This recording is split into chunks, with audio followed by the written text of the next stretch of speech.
My name is Arik Agutoreng. I'm here representing the IM for Southern Sudan Referendum in Canada, and today I will be interviewing Mr. Gatdeet Wakou.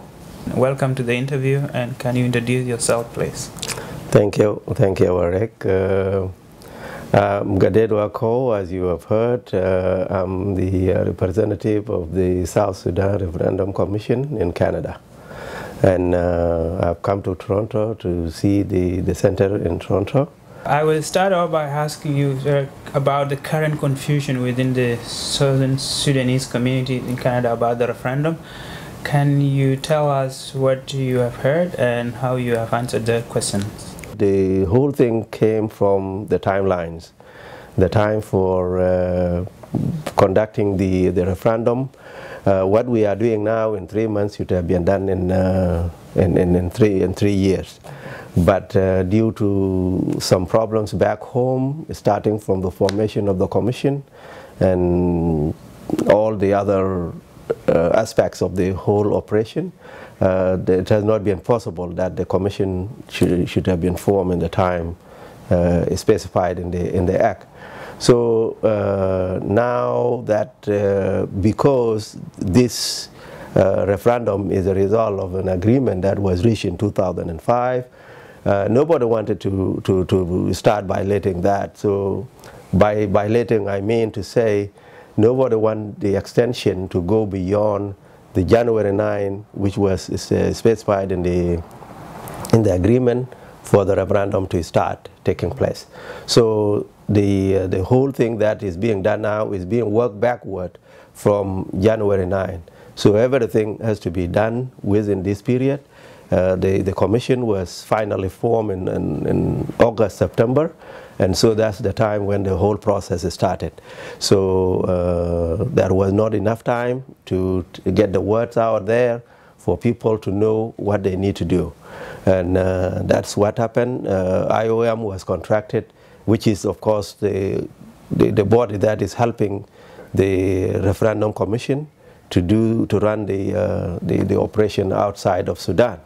They were contracted only in October, and they started going around just few days after they have signed the agreement with the commission. But that was not enough time for them also to explain.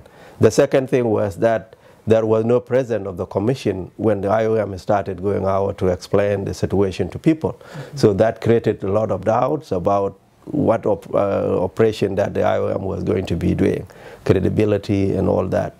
And you know, this is a very sensitive issue, that there are a lot of mistrust among the Sudanese themselves, and so they would want somebody that they would trust to be the one to approach them in the first place of what they should be doing. Okay. So then what have been your message so far to them? They trust the IOM and the credibility of the registration and the vote itself in January? IOM is a very credible organization. We have seen IOM participating in previous referenda that have taken place worldwide, and they did a credible job in those areas.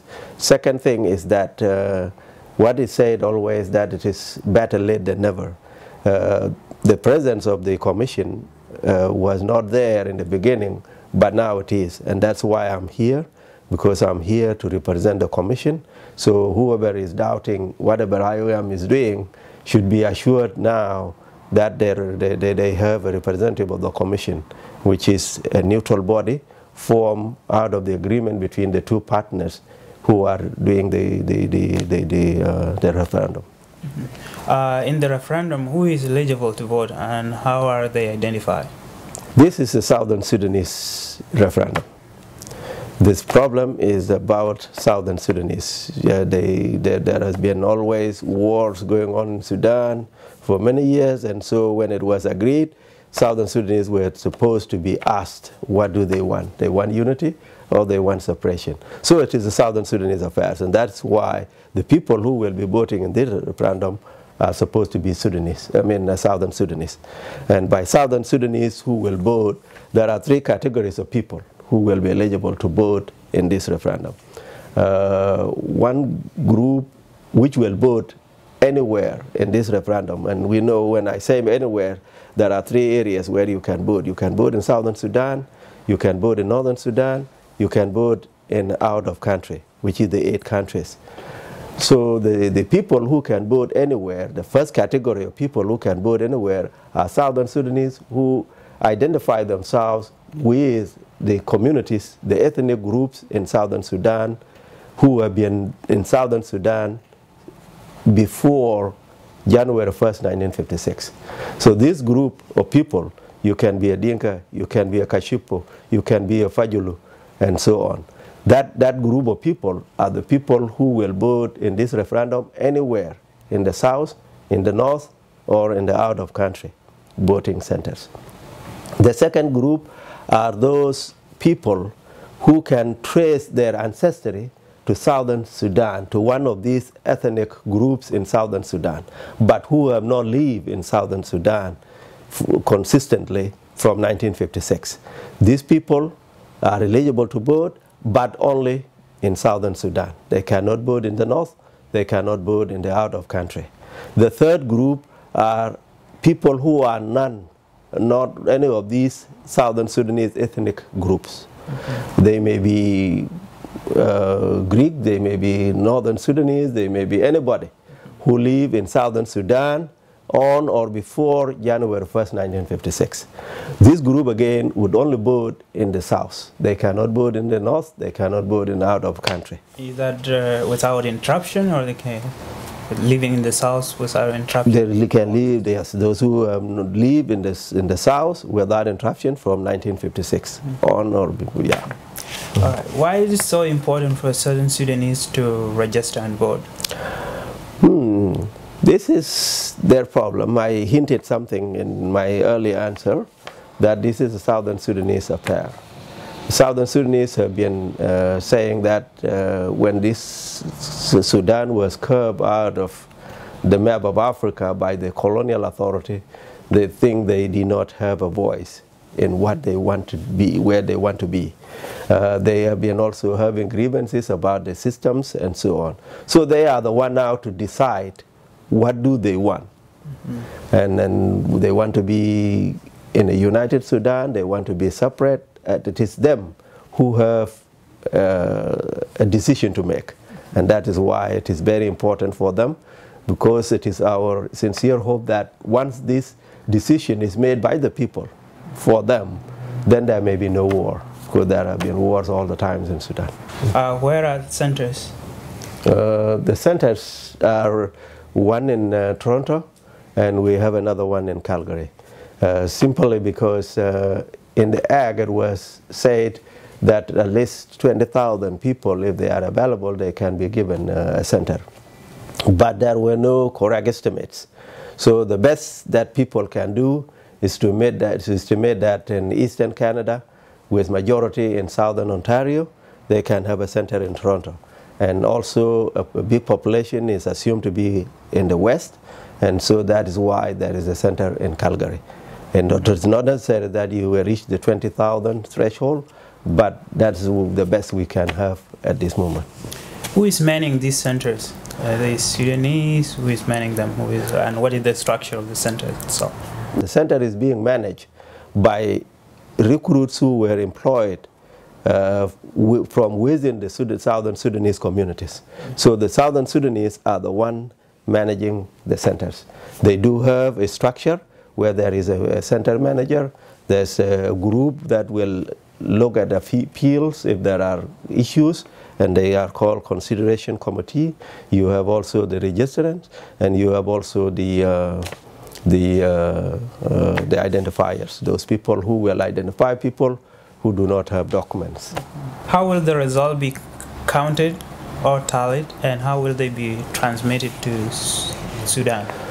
You are supposed to go and vote where you registered. Yes. And where you voted is where your result will be counted, and will be counted in that place, and it will be posted. The result will be posted in that place, in that center. After that, it will be transmitted, sent to Juba, where the bureau is, and the copy will also go to Khartoum, where the commission headquarters is, and IOM will take their copy to their head office in Nairobi. Oh, okay. What symbol will be used during the voting process in January? Okay, yeah, there are two symbols that have been issued and approved by the commission, and I do have a sample of these ones here. These are the two symbols that will be used in the referendum. They may not look exactly as they are when we have the real ballot, but this is a magnified version of this one, so that to help people educate their voters on what they can do. Okay. The writing in English is unity and separation, but when we have the token, you will also see writing in Arabic. Yes. Because some people will only read Arabic. This has been made simple enough for people who cannot read and write to understand what they mean. The two hands mean unity, and the single hand mean separation. So majority of the people in Southern Sudan do not read and write, and it is assumed that they will most likely can understand what these symbols are.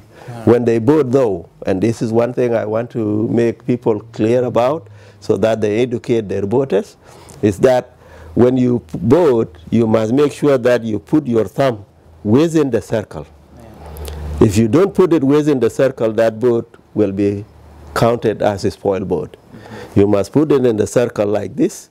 It doesn't necessarily mean that it has to be in the center, but it must all be within the circle. Mm-hmm. If you put it this way, then that vote will be a spoiled vote, and it will not count toward whatever decision you are. So if you want to vote for separation, put it inside the circle. If you want to vote for unity, put it inside the circle. If you put it halfway, or you touch the edge of that one, then that vote will be spoiled. And when we count, we will put a group of papers under separation, single hand, and another group under two hands, unity.